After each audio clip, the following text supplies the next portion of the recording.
Futbol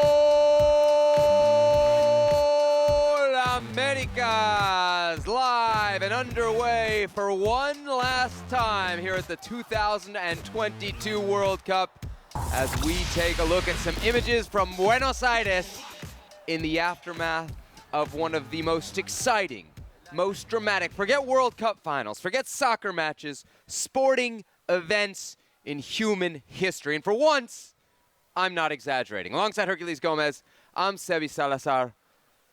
What a game. How many times do you think producer Beto had to shift his rundown in the last, hour and a half? It was solid call, by the way, for Thank you, America's call. That was Thank you, probably your best one, so good one. Very fluid, the rundown. Yes, good Like way to this describe game, it, yes. It kept going one way, we thought it would go, then back to the other, so back to the drawing board, but producer Beto and the production crew did a hell of a job, so we'll try to kick this off the right way. As always. Look, we got a lot to cover in this show. Of course, we're going to be talking about the World Cup final ad nauseum, but we're also going to talk about the awards that have just been handed out. We've got Herc's team of the tournament. We're going to have a little discussion about Mexico's next manager, kind of like we did with the United States. And, of course, we'll finish the show up by checking the mentions, your questions off of social media. But let's dive right in on not the game, the spectacle that we just witnessed between Argentina and France, a game that finishes up 3-3 after extra time, with Argentina winning 4-2 in the penalty shootout. Herc, we'll go over the details in just a little bit, but the conversation right now is very much centering around, is this the greatest World Cup final ever? What do you say? Absolutely. This is the greatest World Cup final I've ever seen. You could say what you want. Wow, 1934, a year ago I had a barn burner. Ball was brown, different time. You didn't have this type of star power. You didn't have this type of display, this type of back and forth. The storylines, the narratives that we're building, the 2-0 in favor de Argentina, and how that quickly changes. The passing of the torch that we saw tonight, from one superstar to another, one all-time great Shirley to another Shirley all-time great. What we witnessed was historic, and I'm upset I just wasn't there in person. Yes, we tried. We were keeping an eye on the tickets. I almost pulled the trigger at $2,400 here in Doha, and the tickets, man, they were climbing all day long, and in the end, they just were too rich for our blood. But what a game. What performances from both Lionel Messi, Kylian Mbappe. We'll talk about those in just a little bit. But I think what's really fascinating about this is the seesaw of emotions that it was. Like, there was one point where you thought, oh, my goodness, Argentina's going to cakewalk this. And really, you might have felt that way for most of the 90 minutes. France doesn't find their first, forget goal, shot on goal until Mbappe's penalty in the 80th. And then all of a sudden, in 60 seconds, it's 2-2. Yeah. I mean, you have to credit both sides. One, France for the comeback, and two, Argentina for their own comeback, because emotionally at 2-2, they must have been devastated. And we haven't even talked about extra time. We've seen this before from Argentina. We saw it actually in the Netherlands game. I know. Where they had to dig in and do the exact same thing. And it's so difficult emotionally. I call it emotional paralysis, how that can set in. Teams freeze. Yeah. They don't know what to do. They can't dig themselves out of that hole. The team who has the momentum usually overtakes them and wins. Yeah. That wasn't the case. If I could ask you for one word to describe this tournament that I think fittingly describes this final, what would it be? Unpredictable. Unpredictable? It's a good word. What would you go with? Emotional. Yes, I mean, I've never experienced emotions. It's just all types of emotions. I mean, off the field, on the field, the twists and turns, where your heart goes, but your eyes are telling you that can't be. Yeah, and can we acknowledge too? We don't really have a dog in this race. You don't have any, you know, Argentina background, France background that I know of. I don't either. Los Altos, Jalisco, baby. Yeah, we have some friends, maybe. I think we all love Lionel Messi. I don't know how you could be a football fan and not appreciate and want him to have had this moment. But even as neutrals, the tension, the emotional roller coaster. I actually don't like Argentina. Really? I kind of dislike Argentina. Bold statement at this time, but go ahead. I'll let you be the bad guy. I actually dislike Argentina. The soccer team, not the country. Beautiful country, beautiful people. I'm talking about it's football. Okay. And their culture. Footballing culture. Yes. Yeah. Okay? I actually dislike Argentina in that way. But when it comes to Can I ask what specifically? Well, historically in football, they're arrogant. They're a bit pompous with their game. 3 World Cups now. Okay. Is it arrogance Sure. or confidence? The Brazilians aren't really that way, and they got 5, penta. But what I'm trying to say is, in Latin America at least, they're seen as footballing-wise looking down on the rest. Okay. So there's a reputation that goes with it. But I felt myself pulling for them. Right. And was it cheering Messi? for them. It's Messi. It's Messi. It's Messi. Yeah. And yesterday I was trying to pick my words wisely with Morea here, Yeah. where I said Messi's the anti-Argentinian. And he doesn't act Argentinian. He's of a different cloth. And I think that hurt him early on with Argentina, for him to be fully accepted with Argentina. But I found myself pulling for Argentina because of Lionel Messi. Well, I think what you talked about in terms of, when you mentioned the comeback that they allow Netherlands to have in the quarterfinals, there's kind of a gutsiness to blowing a 2-goal lead and then not losing. And they've done that now twice in this tournament. And I think one of the points you're making about Argentina here is there's skilled players. There's great players in this 11 for Argentina, no doubt. But there is something emotionally very powerful about how they play for the shirt. And I think that's what comes through in those gut check moments. I don't know that people will look back on this Argentina team and say that it was the best squad at this World Cup or maybe even the best 11, but they were the toughest, the hardest. And I think that's what's always defined Argentina's football for me, is that there's a fire. Sometimes it's a fire that crosses the line, you could say, but it's a fire, it's a determination, it's a win-at-all-cost mentality. It's an attitude. And Messi, I think, has had that mentality, but he's not been outward with it. And maybe that's why it took a long time for those in Argentina who always held Diego Maradona in that one specific light to appreciate him. Let's get back to the game here, because the 90 minutes was spectacular. You could say unprecedented. Beyond that, for me, the extra time, which is only a half hour, was the opposite of what you would expect from extra time. I mean, always when we go to extra time, not always, a lot of times you expect, and then what plays out is two teams that don't want to make the mistake that ends the game. And while maybe they don't want to go to penalties, they're okay with it. They're kind of relieved, right? Yes. So not only do we get 2 goals, right? We get Messi's what looked like a game-winning goal off his right foot in the 105th minute, which is shocking in its own way. And then you get Mbappe from the spot at, 118 or whenever that falls. Yep, third. Exactly. A hat trick in a final for Mbappe. And beyond that, man, there was a million chances for both teams to win. Lautaro Martinez came on. He had 2, for me, very clear ones in the extra time. Kolo Muani, the save from Dibu Martinez. Dibu Martinez is a save of the tournament right there. That saves you.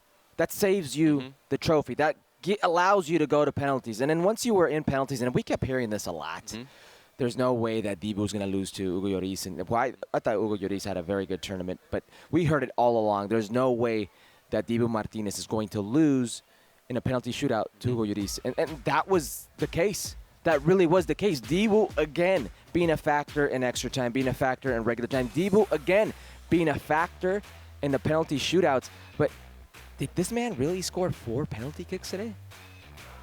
3 penalty kicks. 3 penalty kicks. Thank you. Yeah. It was 3. Yeah, because yes, that's right. He had a golazo. I mean, the volley was spectacular. In step and with Let me ask pace. you, between Argentina's second goal and France's second goal, which one you taking? Because they're both, I think, great finishes, but they're also great team goals for me. Argentina's second goal was a very nice counter, yes, which Leo puts out to, I believe it was McAllister. McAllister has the assist. The actual assist, yeah. and Di Maria very calmly slots it away. Actually, it's funny, if you look at the play, Di Maria doesn't hit it as well, which makes it a great shot. Right, because it kind of boom, boom, goes into the ground Lloris. and over Lloris, which is brilliant. And do you think he meant to do that?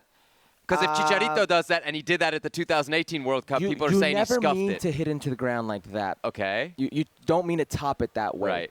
Right. But he meant to be dangerous. Yeah, I know. And that's what I always say. Yep. He meant to be dangerous. So that's what you got to do. But at some point, we're going to talk about Di Maria's effect in the game. But just the finish was a brilliant way to cap off that goal. Which one you taking? I'm taking Mbappe. Yeah. It's just the difficulty level, the degree of difficulty there, the moment, how tense things were, how quickly things has shifted and changed.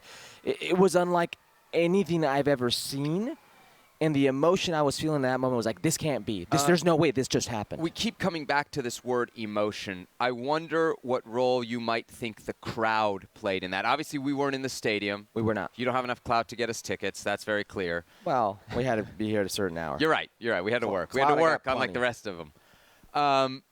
But every time you would see a shot on television, like, you're like, where are the French fans? It was all Argentina jerseys. Yes. And then let's pull back the curtain even more here. We're in the middle of Doha, right? We're surrounded by big screens, watch party events.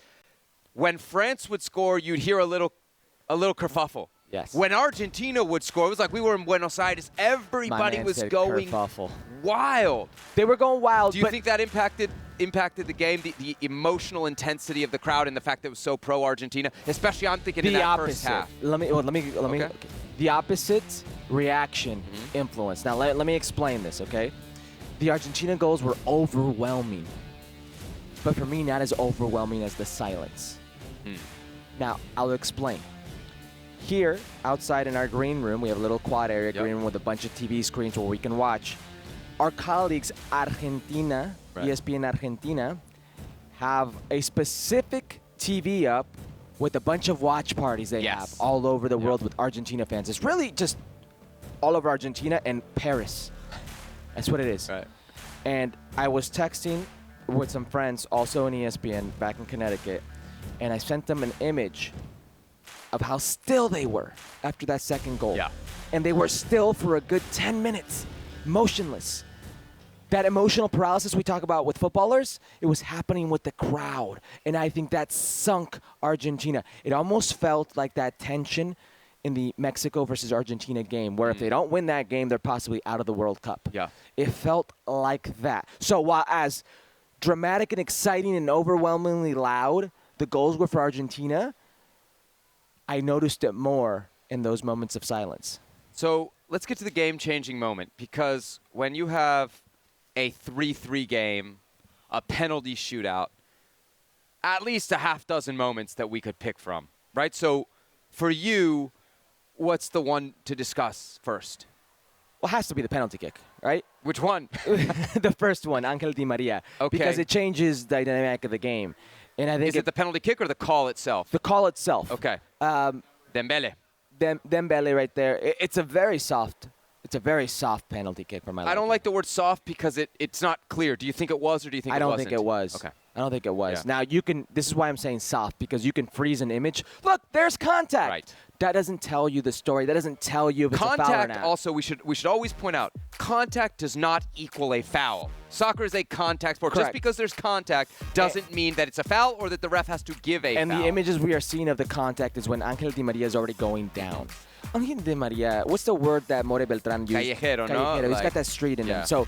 So he feels contact. He goes down. I thought it was very, very soft. Regardless, Messi steps up to the spot, does what he does. Steps up to the spot, does what he does, finishes off the play, but it changes the complexion to this game, Seb. And I remember as this game's going along, I'm thinking to myself, man, this French team looks second best at everything. Yes. And the most important things that you at least have to have in a game is the emotion, the intensity. Certainly for a final, right? You For a don't final. play finals. You win them or you lose So them. my mind starts circling like injuries, the virus that the club went through, the team went through. Where at least 5 were affected that we know of.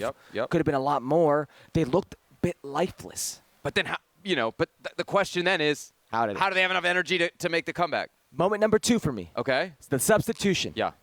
There's a substitution at the 41st minute mark. That's what my moments are. The things I have circled here are not get plays. They're subs for both teams. Okay.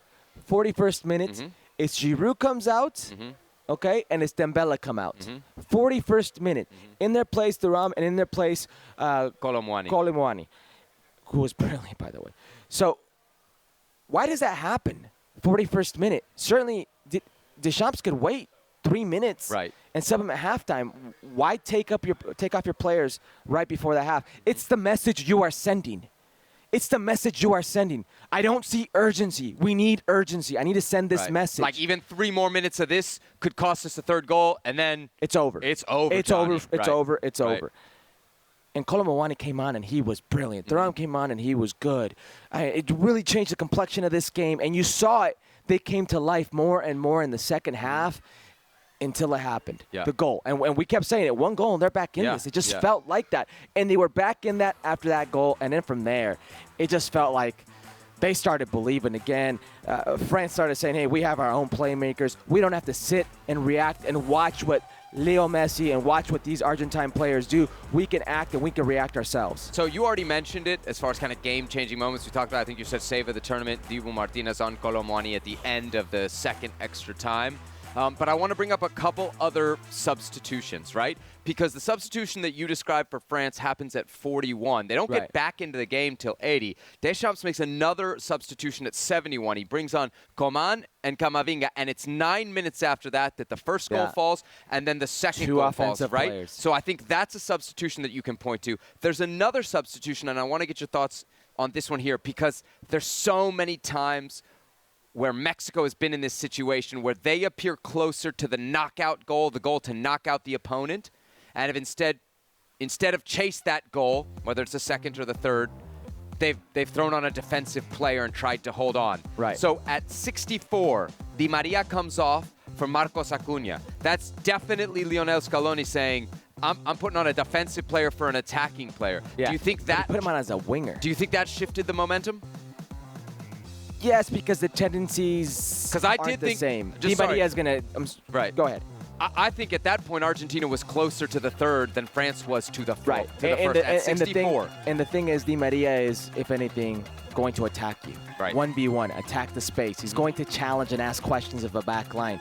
Cunha's not going to do that. No. Not at the rate, even if he tries. It's also, to your point, a message to everybody on the Argentina team, isn't it? Oh, and the French team. Right. That these guys want to maintain the lead. They're not looking to finish us off. I don't actually think Argentina had France, their first shot on goal was at 60, right? So it's 4 minutes after that. No, I'm sorry. Their first shot was at 60. Their first shot on goal is until the penalty at 80. Just to finish up the thought on Angel Di Maria. Argentina? No, France. Oh, I'm sorry. France's first shot on goal was the penalty that Mbappe scores. Just on we covered both, by the way. On the Di Maria penalty.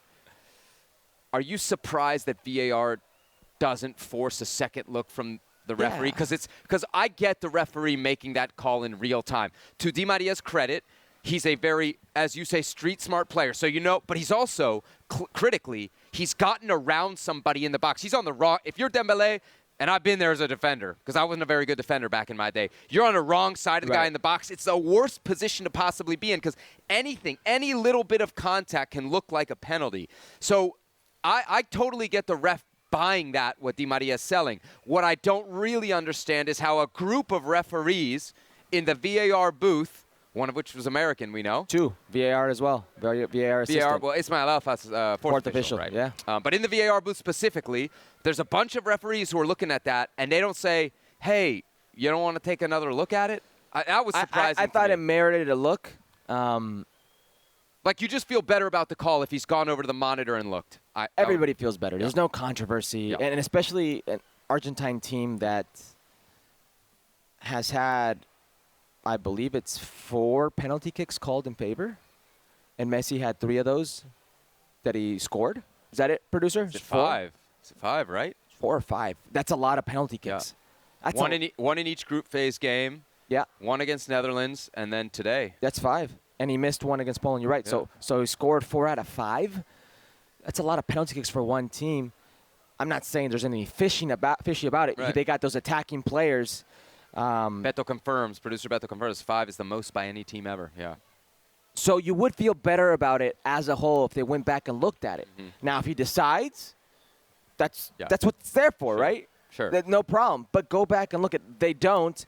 Di Maria, who was absolutely the right call for Scaloni, a massive call. Right. What was it Gab Marcardi said before we went off the air on ESPN2? He said the decision would either make Scaloni a king or a fool. King.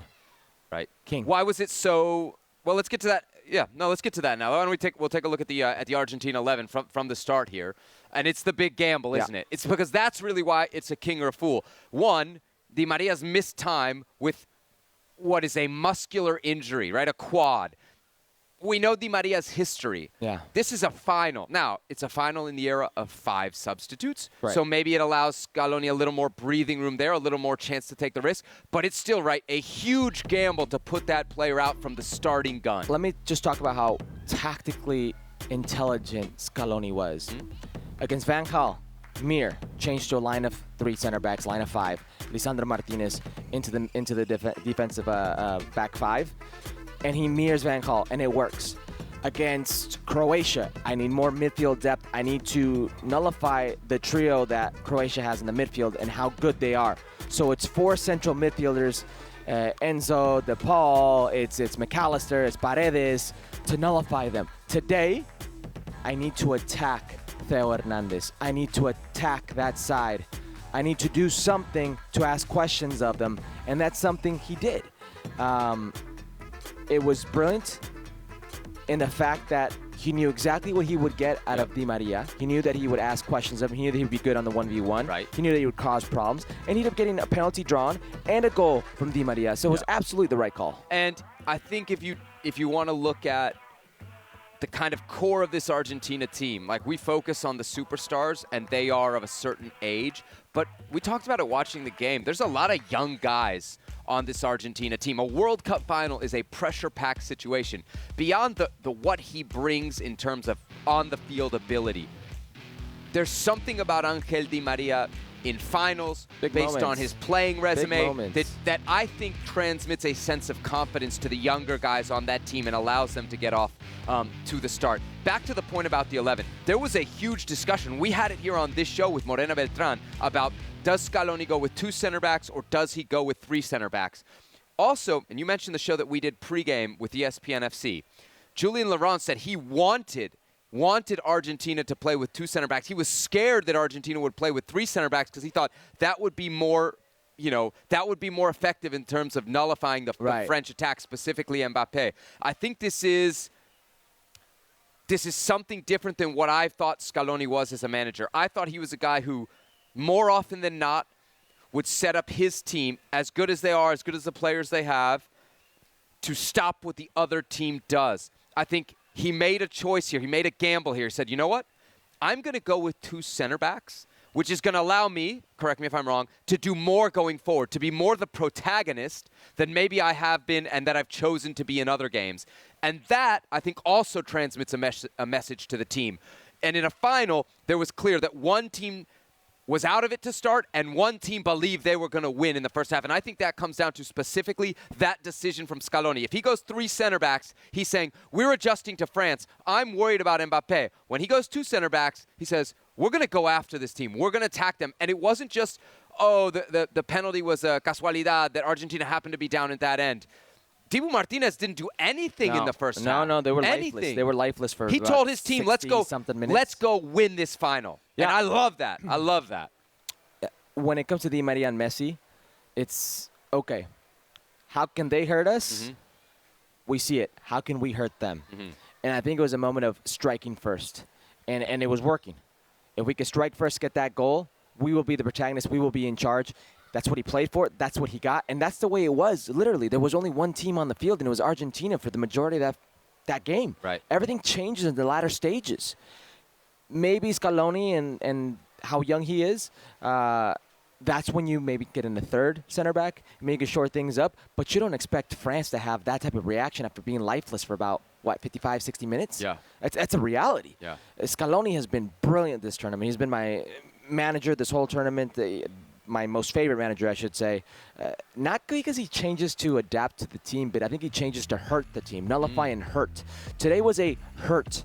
He knew that Di Maria could hurt the French national team. He knew that Messi was going to hurt France.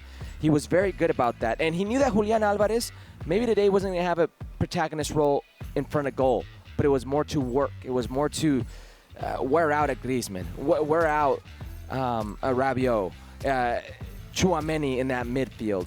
Help there. Make sure that the stars like Di Maria, the stars like Messi can do what they do, because it was going to be that type of game. So they did blow a 2-goal lead, yeah. But I think a lot of Argentina fans will say, and I think I even sensed it from the few Argentines that we work with around here that didn't get tickets. I think there's only one guy sitting over there on the ESPN Argentina set. they don't mind suffering a little bit. And it was kind of shades of 1986. Diego Maradona's, infamous World Cup victory comes in a game. Sorry? I wasn't born yet. Oh, yeah, right. Well, people can check Wikipedia. They can see. Wikipedia, that's not an actual They got source. where you were born wrong on Wikipedia, but when you were everything born. on Wikipedia When wrong. you were born. Whoever did my page hates me. I think they got it wrong. But in that final as well, they have a lead, they blow it, and eventually kind of come back to win it all. Well, thank you very much for watching ESPN on YouTube. For more sports highlights and analysis, be sure to download the ESPN app. And for live streaming, premium content, and let's not forget as well, ESPN FC 7 days a week. Subscribe to ESPN Plus.